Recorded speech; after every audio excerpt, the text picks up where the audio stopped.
Hi, Vogue knitting readers. This is John Ravet, and I'm here to take you through the design process and details and construction of Ravet, inspired by Coco Chanel. Some of the things that guided me very strongly through the whole process, this early photo of Coco Chanel. Here we see her well before her signature menswear inspired fabrics and the strong lines. But there was something so beautifully soft about this that I wanted to make sure that I maintained that through the process. As we get to the second photo, we see a much more mature Chanel meticulously working on a sleeve cap. The stories are legion of her spending 2 weeks on a single sleeve cap. And that's something that certainly came into the process for me. This piece was very tricky to design. It's not so tricky to knit. As we go down a bit, here's a bolero jacket from the 1940s. The tailoring is so beautiful, but there's such a sense of softness, and I really wanted to maintain this feeling in the final design. And as we finally get down here to Ravet, we see the strong sleeve, we see hopefully a little chain detailing that's exposed here, simple trims, and hopefully the versatility of the fit becomes apparent. Here we look at some traditional Chanel fabrics. I wanted to maintain that rustic, woven, again, menswear inspired fabric, but we still have a lot of drape. When I selected the yarn, I went with Haiku Simply Natural. There's such a gorgeous palette of these complex, but yet still very soft and beautiful colors. I ended up going with gray flannel. The gray jacket is everywhere and will be for quite some time, and it's never going out of style. I thought that was a nice way to keep this piece fresh and timeless. For a trim, I went with Patina by Zitron. It has a slight synthetic content, which is really great because it's at the points of the most wear. Such a versatile palette. You can really blend these two yarns to customize a palette that really works for you. And here we're looking at a Chanel design from 1937, the bolero jacket, and I just love this image. There's such a soft strength to it. I wanted to really replicate that in a very different way, but I wanted to keep that thought clearly in my head. I stayed with the bolero theme. These are traditional matador jackets, and I really looked at the construction for these. You see what we now call princess seaming through the back. It also happens on the front of Ravet to a less obvious degree, but that strong back I really wanted to maintain.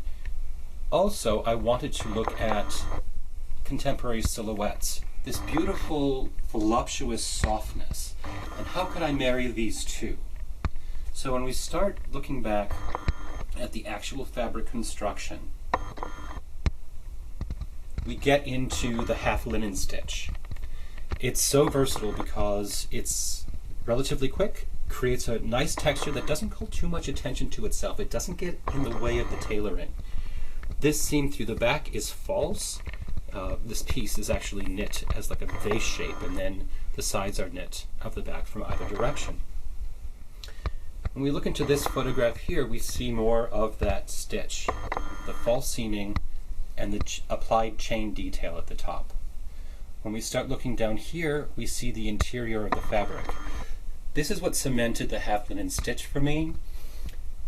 When the wrong side is exposed, it reflects that very iconic Chanel quilting. Here are a few more details. The princess seam in the back coming right to the underarm, the exposed quilting on a cuffed sleeve, which is my preferred way of it being worn. And then we get into that very clear seaming structure of the sleeve. The sleeve cap and the sleeve shaping was very important to me. And we get into this in this image down here. We look first at what is a traditional sleeve cap for a sweater, a knitted sweater. What I went with is something like this. Borrowing techniques, tailoring techniques from fabric construction. The arm's eye actually gets tipped back in Ravet, while the arm does in fact bend. It's so much more comfortable to wear this way. It's very securely seamed at the shoulders, but there's a gentleness in the way it fits, allowing a great freedom of movement. Here we see some details of how the trim of the Sitchan patina meets up with the chain detailing and then the fabric itself. You see this much more clearly in the bottom photograph. And then finally we get to some simple ways of wearing this, some simple modifications. As we get to this final page, you can see here in this image, I added a chain closure. This was obtained at a big box store. It's a bracelet, faux pearl bracelet, that's actually attached through the fabric to the chain. The chain is not necessary for someone to complete, but it was so important to the inspiration that I really had to leave that in. And as we get to the final board, I put up a brief timeline of various Chanel jackets, and we can see how Revenir actually does sit comfortably within that continuum of design. I wanted to be sure that this was a piece that could be worn by young, middle-aged, and more mature women. I wanted to be sure that it could be worn by various body sizes as well as body types. Whether this piece is worn with a simple camisole, whether it's worn with a blouse, whether it's worn with a shirt dress, a fit and flare dress, trousers, slacks, it always works. My favorite way, with jeans and rolled up sleeves. Here we see a much more mature look, much more classic Chanel, and a little step to the side here, and we see a much more contemporary incarnation. Finally, we get to the bottom here. We can see it my preferred way.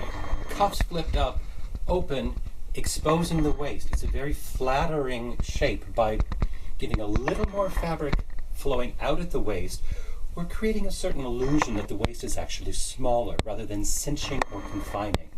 So I hope you've enjoyed this little tour. It's been a wonderful piece to make. Thank you so much.